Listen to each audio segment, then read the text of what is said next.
Welcome back to the deep dive. Today we're jumping into a topic that honestly a lot of people find really compelling, regardless of their background. The life of Jesus. I mean, you hear about his compassion, his humility, his strength, and it's admirable. Absolutely, there's something universally appealing there. But the big question we're going to tackle in this deep dive is, okay, that's great for him, but can we actually live like that? Yeah. Like in our normal, messy, everyday lives, is that even possible? Yeah, it can feel like a huge ask, almost impossible sometimes. And that's exactly what our main source for today gets into. Okay. We've been really digging into this guide called Living Like Jesus, a simple path to a transformed life. A simple path, huh? Sounds good. Well, that's the aim. What's great about it is it's not just, inspirational quotes. It really tries to be a practical instruction manual. How so? It pulls directly from Bible verses, from stories about Jesus, to show not just what it means to live like Jesus, but like how you might actually start doing that. Yeah. Tangible stuff. Gotcha. So it tries to make it less abstract. Exactly. It tries to demystify it a bit. Okay, so that's our mission for this deep dive then. We're going to pull out the key takeaways, the surprising bits, maybe, from this guide. Right. Kind of a shortcut to the actionable stuff. A shortcut for anyone listening who's curious about this path, yeah. And the source is clear, right? This isn't about suddenly becoming perfect overnight. Definitely not. It stresses that it's a journey. It's about taking steps, small steps maybe, but deliberate ones. Okay, good. Less pressure. It's about the journey. So let's dive in. Where does the guide suggest we start? Right at the foundation. The source, Living Like Jesus, is really clear. Yeah. It all starts with love. That's the cornerstone. Love. Okay, seems obvious maybe, but how does it frame that? It jumps right into that famous moment in Matthew's gospel, where Jesus is asked about the greatest commandment. Ah, yeah. Love God. Exactly. Matthew 22:37-39. Love the Lord your God with all your heart and with all your soul and with all your mind. And the second is like it. Love your neighbor as yourself. Simple words, but wow, unpacking that. Totally. And the source doesn't just leave it there as a concept. It immediately looks at how Jesus actually did that, his actions. So how did he manifest this love, according to the guide? Well, it really highlights how he consistently went towards the outcasts, the people society just, pushed aside. Like who? Think about tax collectors back then, seen as traitors. Samaritans viewed with deep prejudice, people with leprosy or other conditions that made them unclean, women with questionable pasts. He didn't just feel sorry for them. He engaged with them. Right, ate with them, touched them, healed them, stuff that totally broke the social rules, the religious rules even. It wasn't just being nice, it was actively challenging the whole system of who was in and who was out. That's a really powerful picture. It goes beyond just feeling warm feelings. Oh, absolutely. The source talks about him healing the sick, direct, tangible compassion. And forgiving sinners, often people who weren't even asking for it, maybe didn't think they deserved it. Which must have been shocking to people back then. Hugely. And then the ultimate example the source points to, praying for the people literally crucifying him. Father, forgive them. Yeah, that's hard to even comprehend. It's not just loving friends, is it? It's loving enemies, people causing you immense pain. Exactly. It's this radical, all-encompassing love. It goes way beyond our usual human reactions. Okay, wow, that's a high bar. So connecting that back to us, living our regular lives, how does the source suggest we even begin to approach that kind of radical love? It feels overwhelming. It acknowledges that challenge, definitely. Which is why the try this suggestions it gives are very down-to-earth, very practical. Okay, like what? First one, speak kindly to someone who doesn't expect it. Simple, but potentially powerful. Right. Not a huge gesture, just an unexpected kind word to a stressed cashier maybe, or someone you normally just ignore. Think about the ripple effect. Yeah, you could totally change someone's moment, maybe their whole day, with something that small. It makes love an action, not just a feeling. Exactly. The second suggestion, forgive someone who hurt you. Oof. Okay, that's bigger. Yeah, that one's often deeply personal. Yeah. It's about choosing to let go of that resentment, that anger, which, as we'll probably discuss more later, often frees you more than anyone else. And the third? Help someone in need without expecting anything in return. Pure altruism. Just giving because they need it. No strings attached. No need for thanks even. So these are small, actionable things we can actually do. Precisely. Yeah. And the source is honest. It says, practice this love even when it's hard. Which is most of the time, probably. Yeah. What makes it so hard, do you think? And what are the upsides of pushing through that difficulty? Well, I think what makes it hard is often our own stuff, right? Our ego, our fear of getting hurt again, our sense of justice maybe, or just ingrained habits of defensiveness. Yeah, our default settings. Exactly. But the benefits the source implies are huge. Less stress, genuine peace, deeper connections. When you practice this kind of love, even imperfectly, it changes your inner world just as much as your outer interactions.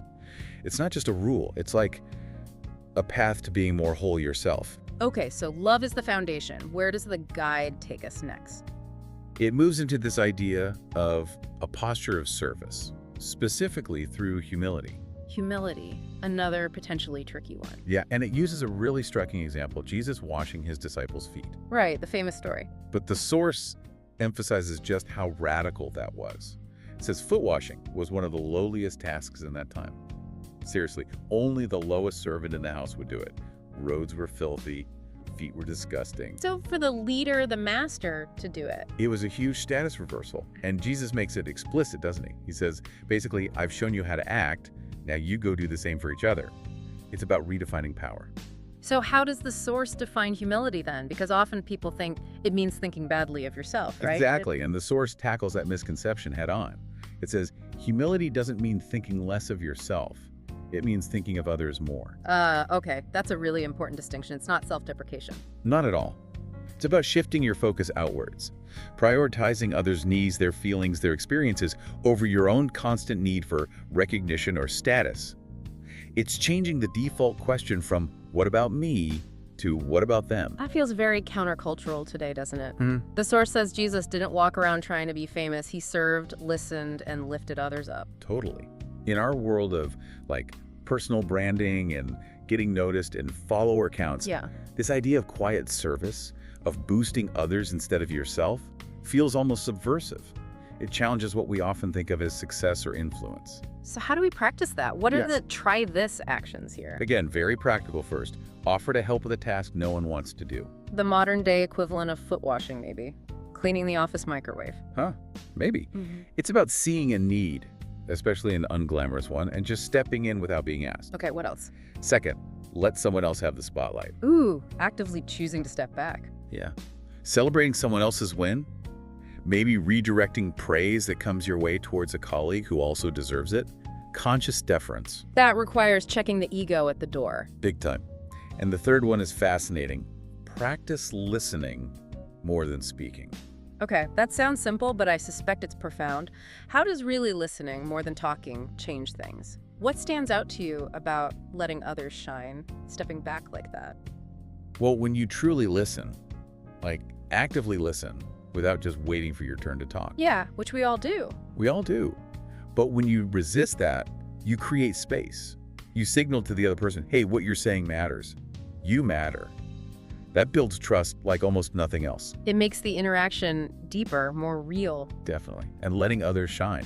It's about generosity, isn't it? It fights against that competitive instinct we often have. It says, your success doesn't take away from mine. In fact, it can build up the whole team, the whole community. So it's not just about being nice, it actually creates a better environment. Absolutely. And the source implies there are internal rewards too. Choosing service over seeking praise. It takes the pressure off, doesn't it? Yeah, that constant need for validation, it must be exhausting. Right. So internally, you get more peace. Externally, you build stronger relationships, more trust. People respect that kind of quiet confidence and service way more in the long run than constant self-promotion. It's a different kind of influence, maybe a more lasting one. Okay, so we've covered love and humility.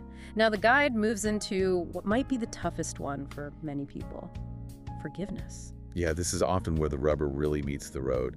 And the source goes straight to that ultimate example again, Jesus on the cross, Luke 23:34. Father, forgive them, for they do not know what they are doing. It's just almost impossible to imagine saying that, feeling that in that situation. The level of grace is staggering. It really is. And the source makes this incredibly insightful point about it. Holding on to anger hurts us more than the other person. I've heard that before, and it rings true, doesn't it? We think anger punishes them, but mostly it just poisons us. Exactly. It reframes forgiveness not just as a gift to the offender, but as an act of self-liberation. It's for your well-being. So it's essential for our own peace. The source presents it that way, yes. It says, Jesus forgave everyone, and he calls us to do the same. It's framed as a core part of living like him, not just an optional extra. Okay, but let's be real. How? How do we even start to do that when the hurt is deep, the anger feels justified, maybe the person isn't even sorry? Does the source talk about what forgiveness isn't? Like, it's not just forgetting or saying bad behavior is okay, right? That's a really important nuance. And while the source doesn't explicitly list what forgiveness isn't, the practical try this methods it offers kind of imply that understanding. They acknowledge the difficulty. What are the methods? First, it suggests write a letter, even if you don't send it, to forgive someone. Interesting. Why not send it? Well, the focus here seems to be on your internal process. It's a way to get all those feelings, the anger, the hurt, the disappointment, out of your system, onto paper, without needing a response or confrontation, which might not be safe or helpful. It's about you processing it. Like therapy almost, getting it out. Kinda, yeah. A tool for emotional release. Second suggestion, ask for forgiveness when you've hurt someone. Turning the tables, taking responsibility for our part. Exactly, shows it's a two-way street. Humility again. And third, let go of old grudges and start fresh. Okay, let go. That's the core, isn't it? But what does that actually mean in practice, especially when the memories are strong? And writing the letter, what's the real psychological benefit there? The letter writing, psychologically, it's huge. It lets you articulate everything without censoring yourself. You can rage, you can weep on the page. It gives you a sense of control over expressing the emotions rather than letting them just swirl around inside you unresolved. It helps you understand your own pain. So it's about processing, not necessarily reconciling. Precisely. And letting go of old grudges. It doesn't mean pretending it didn't happen or that it didn't hurt. It means choosing, actively choosing, again and again sometimes, not to let that past event continue to dictate your present emotions and future choices. So it's like unhooking yourself from the power of that past event. Exactly. You stop replaying it, stop letting it define you or the other person in your mind. Doesn't mean you have to trust them again or even see them again if they're harmful. It means you are no longer chained to the resentment. It's freeing yourself. That makes so much sense. So looking at the bigger picture, cultivating this forgiving spirit, it's not just nice. The source implies it leads to real personal growth, deeper peace. Absolutely. Think about the energy that goes into holding a grudge, rehearsing arguments in your head. Yeah, it's draining. Totally. So when you release that, you free up all this emotional space, you get more clarity, more capacity for joy, for connection. It makes you more resilient. It's fundamentally about creating a healthier inner life for yourself. All right, so after love, humility, and forgiveness, where does living like Jesus point us? What fueled all this in Jesus himself? Connection. Specifically, his connection to God through prayer. The source really emphasizes this. Even though he was incredibly busy. Exactly. It makes that point strongly. He was constantly healing, teaching, dealing with crowds with demands, yet he still prioritized getting away to pray. It quotes Mark's gospel, doesn't it? Getting up early, going off alone. Yeah, Mark 1.35. Very early in the morning, while it was still dark, went off to a solitary place where he prayed.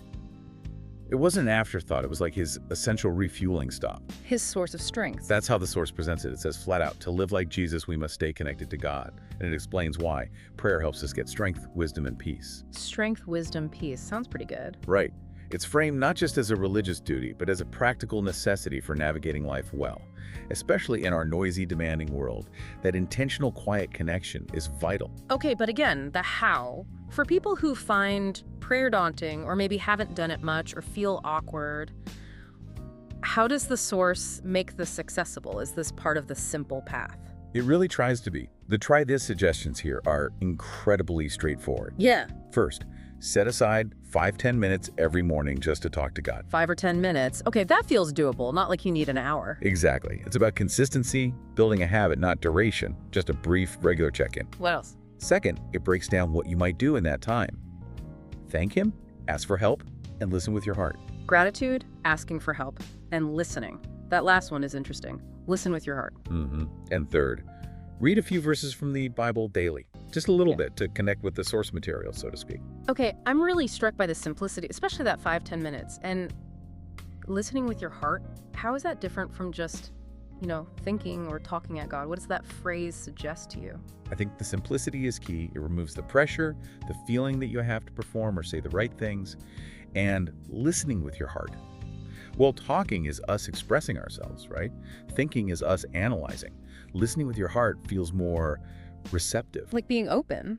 Yeah, like quieting your own mental noise for a moment and being open to maybe an intuition, the sense of peace, a feeling of guidance, a new perspective that wasn't there before. It's less about hearing audible words and more about perceiving something deeper, more intuitive in that quiet space. So it's about cultivating inner stillness to connect on a different level. That's how I read it, yeah. It's moving beyond just the rational mind into a more felt sense of connection or understanding. So if people actually do this, prioritize even just that short amount of quiet time, what difference does the source suggest it makes? Huge difference. It's presented as the way to replenish your inner resources. Life drains us, right? Challenges come up. This connection is like plugging back into the power source. It gives you strength to face things, wisdom to make better choices, and an underlying peace or groundedness, even when things are chaotic externally. It's like an anchor. So it's not just spiritual, it impacts your whole ability to function well. That's the implication, absolutely. It's foundational self-care for your inner life, which then overflows into everything else you do. Okay, so we've got love, humility, forgiveness, connection. What's the final piece the guide highlights? It culminates in this idea of living with purpose, specifically by letting God lead your life. Purpose, that's a big one people grapple with. Definitely. And the source uses that powerful quote from Jesus in John 10:10, I have come that they may have life and have it to the full. Life to the full, not just scraping by, not just existing. Exactly. It's about an abundant, meaningful life. The source puts it beautifully.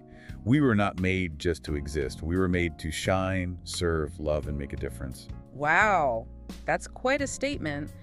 But it immediately brings up the question, okay, great, but how? How do we find that purpose? How do we let God lead in a practical way? It can feel very abstract. It can, absolutely. And again, the source tries to make it concrete with its try this actions. What are they for this one? First, ask God what he wants you to do with your gifts and talents. So actively seeking guidance about your specific abilities, reframing them. Yeah, seeing your talents not just as yours, but as tools for a purpose beyond yourself.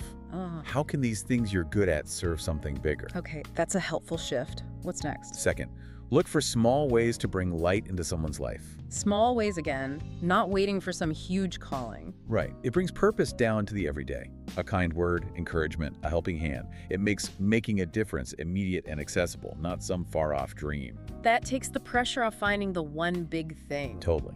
And the third one is maybe the most profound. Trust that even ordinary days can serve an extraordinary purpose. Okay, now that is really interesting because most days feel pretty ordinary, let's be honest. How can an ordinary Tuesday serve an extraordinary purpose? Can you unpack that a bit? What might that look like for someone listening? It's a radical reframe, isn't it? It means purpose isn't just found in the highlights, the big achievements, or the dramatic moments. It's found in the how and the why of everyday life. So it's about the intention behind the mundane. Exactly. An ordinary day becomes extraordinary when you approach your tasks, your job, your interactions with family, even chores with love, with integrity, with a desire to serve or bring light, however small. Give me an example. Okay, maybe it's really listening to a coworker instead of rushing them off. Maybe it's choosing patience with your kids when you're tired. Maybe it's doing your work diligently and honestly, even when no one's checking. Maybe it's offering a genuine compliment. It's bringing your best self, your most loving, humble, purposeful self, to the small, seemingly insignificant moments. So the extraordinary purpose is in the way you live the ordinary day. That's the idea. Those consistent, small acts of intention, driven by love and a desire to serve, accumulate. They become a life lived to the full. It imbues the everyday with meaning. That's actually really empowering. So connecting this to the bigger picture, living with this kind of purpose, beyond just your own needs, how does that change your outlook, your impact? Fundamentally, I think, it shifts you from being the center of your own universe to seeing yourself as part of something much larger, more meaningful. That brings a different kind of resilience, a deeper joy that isn't just dependent on circumstances. You see challenges differently. Yeah, maybe less as personal affronts and more as opportunities to practice these principles, to grow, to serve. And your impact multiplies, doesn't it? When you live with that kind of outward focus, it creates ripples. It inspires others, contributes positively, even in small ways. It makes your life count for more than just yourself. #tag final insights and takeaways. Okay, so bringing this all together, love, humility, forgiveness, connection, purpose. It's a lot. Does the source offer any final words of encouragement, especially for people feeling a bit overwhelmed by it all? It absolutely does. The final thoughts section is really crucial here. It stresses very clearly, living like Jesus doesn't mean being perfect. Ew. Okay, that's important to hear. Super important. It's not about hitting some flawless standard. It's about the direction, the intention. So what does it mean then, according to the guide? It says it means walking closely with him, learning from him, and letting his love shape our daily actions. It's a process, a relationship, a constant learning curve. A journey, like you said at the start. Exactly. And the really good news, the source emphasizes, is you don't have to do it alone. Jesus is with you every step of the way. That promise of presence, of help is huge. That takes a lot of the burden off our shoulders. It's not all on us. Right. And there's that verse it mentions from 1 John. Whoever claims to live in him must live as Jesus did. Which sounds challenging again, but maybe in light of the not perfect part, it's more about alignment, about our actions matching our claims. I think so. It's about authenticity, trying to live out what you believe. And the final encouragement is really practical. What's that? It says, every little act of love, kindness, and humility brings you one step closer to becoming more like him. Every little act, so it breaks it right down. Yeah, it makes this huge aspiration manageable. It's not about giant leaps. It's about the small, consistent steps in the right direction. Each one counts. Each choice matters. #outro. Wow. Okay, so we've really unpacked a lot today, from living like Jesus, a simple path to a transformed life. These core ideas, that radical love, the outward focus of humility, the freeing power of forgiveness, staying connected for strength, and living with purpose, even in ordinary days. It's powerful stuff. It really is. And all drawn from how Jesus lived, presented in these actionable ways. The source ends with a question, doesn't it? Kind of bring it back to the listener. Yeah, it circles back. Are you ready to start this journey? And it reinforces that idea again. Just take one small step today. Don't worry about the whole mountain, just the next step. Right? No need to overhaul your entire life tomorrow. Just one thing. So as you listening are thinking about all this, maybe consider, what's one small thing? Maybe an unseen act. Like maybe you do write that letter you don't send. Or take just 5 minutes for quiet reflection tomorrow morning. Or maybe just pause and really listen the next time someone talks to you. Could that small, ordinary action be your next step towards living with extraordinary purpose, bringing a little light? What personal small step are you ready to take today?